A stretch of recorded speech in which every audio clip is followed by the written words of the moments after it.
RSS അഖില ഭാരതീയ സമന്വയ ബൈഠക്കിന് തുടക്കം. ആന്ധ്രാപ്രദേശിലെ വിശാഖപട്ടണത്തിലെ ഗുഡിലോവ വിജ്ഞാൻ വിഹാർ സ്കൂളിലാണ് 3 ദിവസത്തെ യോഗം ചേരുന്നത്. സംഘത്തിന്റെയും സംഘത്തിൽ നിന്നും പ്രേരണ ഉൾക്കൊണ്ട് പ്രവർത്തിക്കുന്ന 33 വിവിധ സംഘടനകളുടെയും അഖില ഭാരതീയ ചുമതലയുള്ളവരാണ് ബൈഠക്കിൽ പങ്കെടുക്കുന്നത്. വാർത്തയിലേക്ക്. സർസംഘചാലക് ഡോക്ടർ മോഹൻ ഭാഗവത്, സർക്കാരിവാഹ് ദത്താത്രേയ ഹൊസബാളെ എന്നിവർ ബൈഠക്കിൽ മാർഗദർശനം നൽകും. വിവിധ സംഘടനകളുടെ ദേശീയ ചുമതല വഹിക്കുന്ന 49 വനിതകൾ ഉൾപ്പെടെ 327 പേരാണ് ബൈഠക്കിൽ പങ്കെടുക്കുന്നത്. സമാജ പരിവർത്തനവും ജനക്ഷേമവും മുൻനിർത്തി വിവിധ മേഖലകളിൽ പ്രവർത്തിക്കുന്ന സംഘടനകളുടെ അനുഭവങ്ങൾ പങ്കുവയ്ക്കുകയാണ് ബൈഠക്കിന്റെ പ്രധാന ലക്ഷ്യം. സംഘടനകൾക്കിടയിലുള്ള ഏകോപനം മെച്ചപ്പെടുത്തുന്നതിനെക്കുറിച്ചും സമകാലിക പ്രശ്നങ്ങളെക്കുറിച്ചും ബൈഠക്കിൽ ചർച്ച ചെയ്യും.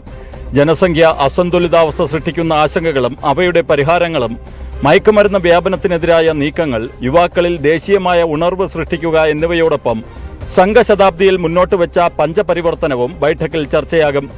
രാജ്യത്തിന്റെ വികസന മാതൃക സംബന്ധിച്ച വിവിധ മാനങ്ങൾ ചർച്ച ചെയ്യുകയും പദ്ധതി രൂപപ്പെടുത്തുകയും ചെയ്യും. സംഘശതാബ്ദിയിൽ പൊതുസമൂഹത്തിനിടയിൽ RSSനെ അറിയാനും ഒപ്പം ചേരാനുമുള്ള ആഗ്രഹം പ്രബലമാണെന്ന് അദ്ദേഹം ചൂണ്ടിക്കാട്ടി.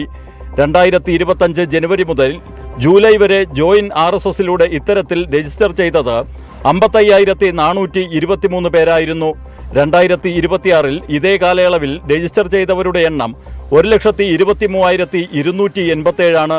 2025 ജൂലൈയിൽ 9,718 പേരാണ് ഓൺലൈൻ വഴി രജിസ്റ്റർ ചെയ്തതെങ്കിൽ 2026 ജൂലൈയിൽ അത് 24,086 പേരായി.